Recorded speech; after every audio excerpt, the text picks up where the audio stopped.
Got my hair done today.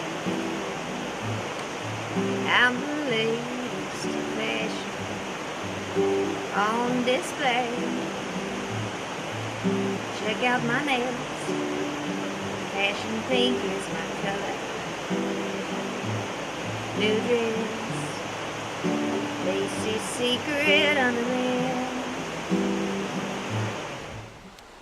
You have a special talent that not a lot of people, I don't think they respect it. Number one, because they don't know it. Number two. Number three, because they can't do it. And everybody's afraid of what they can't do, and what they can't do is write songs. How did you get started writing songs? Is that the worst question that's ever asked you? No. It's a great question, and you're right. I think a lot of people, I think everybody does appreciate songs, but maybe not the songwriters, because that's the unsung heroes of the music business. You know, nobody hears about the songwriters. But I got started because I guess I come by it natural. My dad's a songwriter, and he's from Knoxville area too. He's from Rogersville, Tennessee. His name is Kim Williams, and he wrote a bunch of hits for Garth Brooks in the early days. He wrote Ain't Going Down Till the Sun Comes Up, Papa Love Mama, New Way to Fly is my personal favorite one that he wrote. And then he wrote a bunch of other songs. He wrote Three Wooden Crosses for Randy Travis. So I came by and I sort of took up the family trade, as they say. Well, Randy Travis is not going to get you very far right now. He's kind of having his midlife crisis a little late, isn't he? You know what? I love him even more for it. You know, it takes one to know one, I reckon. It really does, and you know, and it's kind of like when I got my first adult citation. Yeah. Got me. The therapeutic person in the room said, you know what? You just got caught. That's the only thing that happened, is you just got caught. So now you are from Knoxville. You're from Knoxville originally, and you kind of bounced all over the United States a little bit. Where have you been, and where have you been? Well, I was born in Knoxville, Tennessee at St. Mary's Hospital, and then grew up in Rogersville, Tennessee, which is not too far. It's about 60 miles, halfway between here and Bristol. And then lived there most of my young life, and then we moved to Nashville, and I went to high school there in Nashville, and that was a little bit of a culture shock, you know, because you think you're still in Tennessee, but boy, it's a different world. Well, it's middle Tennessee. Right. Anytime you get in the middle, it's too balanced. Yeah. Yeah. Now, what was your first? Do you remember your first song that you actually wrote? Like, you remember the first one that you said, "This is my first song"? Yeah, I do. I was about 15 years old, and I guess I got my heart broke for the first time. I was in love, you know, and Now, that don't inspire music. What are you talking about? well, you know what? That seems to be the common thread in everybody that gets into writing songs, and that's why I love songwriting. That's why we started our Hillbilly Culture, which is it's a community of songwriters, and I believe that if everybody wrote songs, that the world would be a lot better place, because people got stuff bottled up inside, you know, and it's not meant to be bottled up inside. You know, there's an analogy I heard that when you get hit, you hit yourself in the thumb with a hammer. What do? You make a big loud yell, you scream. But if somebody hurts you, you know, inside, you don't make a sound. And it does make a sound in you. You know, it gets crystallized, and you build up this kind of a callus around that spot, and it takes making that sound to get it out. I don't think I've ever heard it put quite so well. That's an amazing analogy. So what is it? Where does it come from when you write a song? Where does it come from? Like, does it come from different parts? From inside? Is it just that fester? Where does it come from for you? Well, to me, everything comes from a higher place. You know, I can't claim credit for anything. But, you know, it's interesting because you do have feelings that come from, you feel like, you know, we always think about love coming from the heart. Mm-hmm. But, you know, there's some, tribal cultures think that the center of love is the liver. Can you imagine? I love you with all my liver. But I don't know. No, I definitely believe it comes from a higher place. Well, and no matter where your higher place is, music is the key to the soul, just like your eyes are the windows to it. And how does it feel when you finally, when you have something published or when something actually gets used? How's that feeling? What's that like? Man, it was a great feeling. The first success that I ever had was I was lucky enough to be on a song called Beer Run. That it was Dad, and there's about 5 of us on it.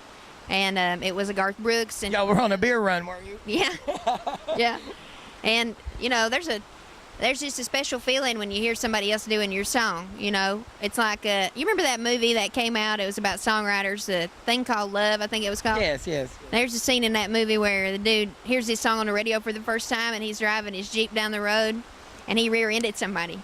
And that's kind of what it is. Like it's that exciting. It's like you forget where you're at and what you're doing, because it's the fruition of all your hard work. You know, you get validated for it at that time. Does anybody ever, and you don't name names, we're not political around here, you can tell me later, but is there anybody that's actually sung something of yours and you go, oh my Lord, I messed up? Well, yeah, actually.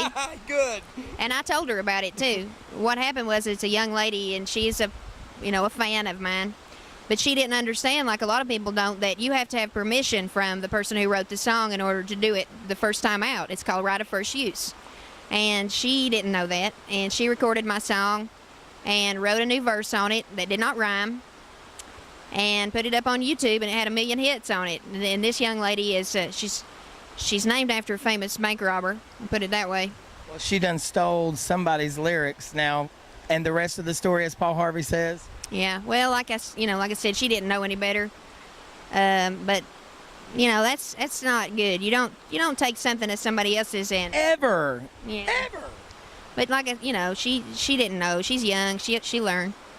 I told her.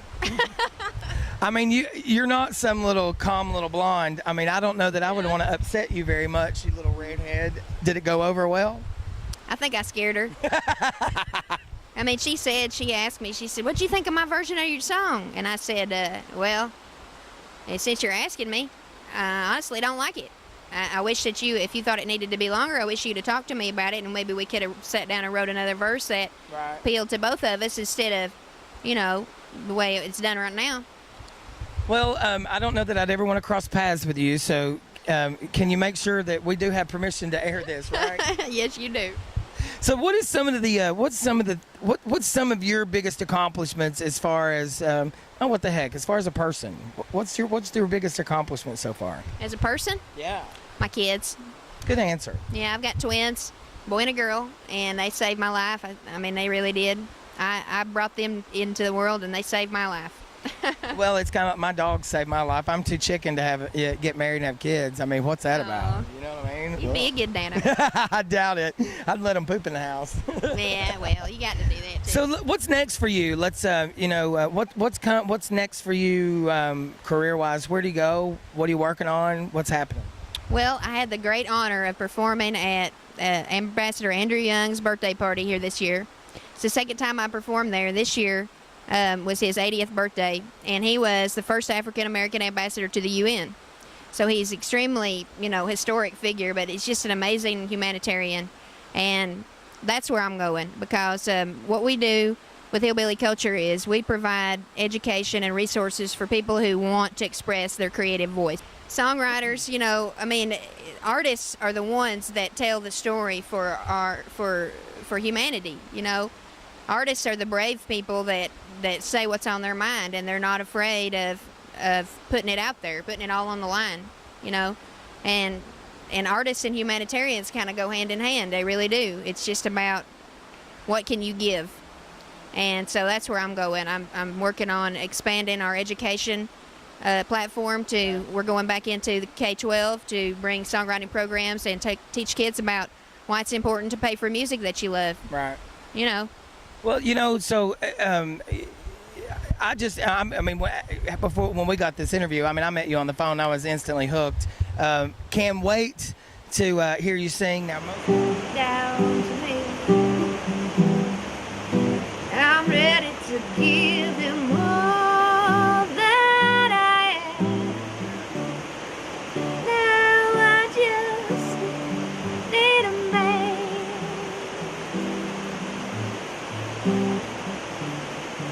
I got looks, brains, and class. If you get me round up, I show my sass. Got a natural desire to be loved.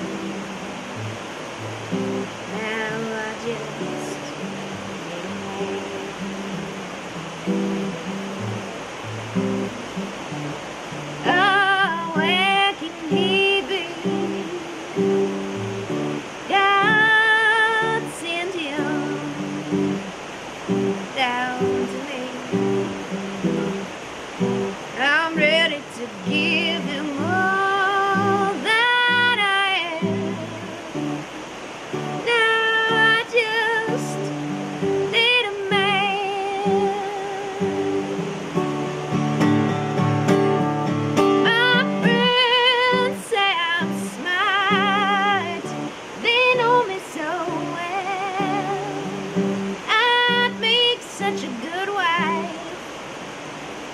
the S will. So if you see him walk by, send him my way. I'm in 305. I'll be waiting with my heart in my hands. Now I just need I just need a man. Oh,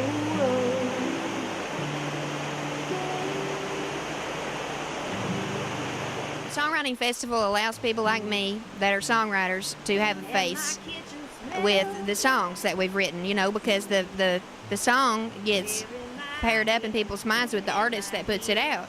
And so the songwriter, you know, my dad always jokes that the songwriters are the low man on the totem pole. And it's true in a lot of ways. It's kind of funny that he put it that way, but what the festivals allow us to do is not only come together for some fellowship, and, you know, if you've never been around a songwriter, it's some of the craziest, wildest characters that you've ever met. I mean, it really is. And so that's the fun thing. You never know what they're going to say, what they're going to do. But it's awesome because we're able to share our love of the craft of writing songs and putting things out there for people to hear with the fans, and then hopefully encourage them to write their own stories. How can people get in touch with you? Well, my company's called Hillbilly Culture, and it's all genres of music. It's not just hillbilly music, but it's at hillbillyculture.com. And also my artist website is amandawilliamsmusic.net, which is long and complicated, but you can just Google Amanda Williams and you'll find me that way. Very good. Amanda Williams, nice sitting down with you. Good to get to know who that redhead is. I show myself.